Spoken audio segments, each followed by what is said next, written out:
guys, welcome back to my channel. Christmas ஸ்பெஷலுக்கு சூப்பராக ஒரு தம் பிரியாணி தான் வந்து செய்ய போகிறோம். எப்படி செய்கிறதுன்னு பார்க்கலாமா?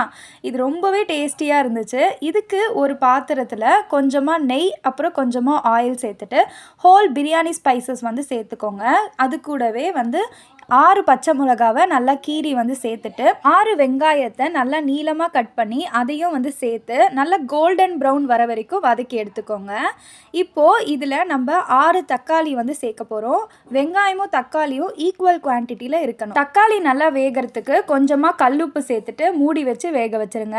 இப்போ இது கூடவே 2 டேபிள் ஸ்பூன் அளவுக்கு இஞ்சி பூண்டு விழுது சேர்த்துட்டு புதினா கொத்தமல்லி வந்து சேர்த்துக்கோங்க. அது எல்லாத்தையும் நல்லா மிக்ஸ் பண்ணி வதக்கி விட்டுக்கோங்க. இப்போது இதில் நம்ம வந்து தயிர் வந்து ஆட் பண்ண போகிறோம். நான் வந்து அரை பேக்கெட் தயிர் வந்து அப்படியே ஆட் பண்ணிட்டேன். ஸோ எல்லாத்தையும் சேர்த்துட்டு ஃபைனலாக நம்ம வந்து சிக்கன் வந்து சேர்த்துக்கலாம்.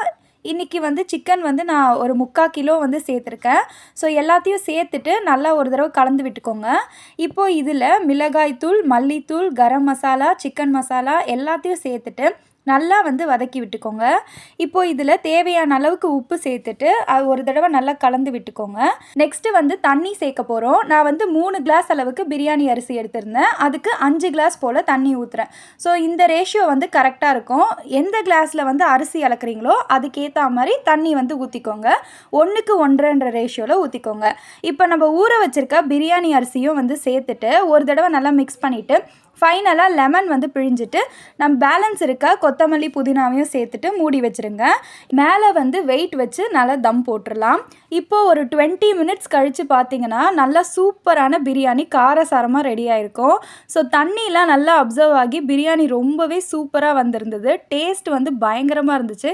கண்டிப்பாக இந்த ரெசிபியை ட்ரை பண்ணி பாருங்கள். மறக்காமல் நம்ம சேனலை சப்ஸ்கிரைப் பண்ணுங்கள். தேங்க்யூ.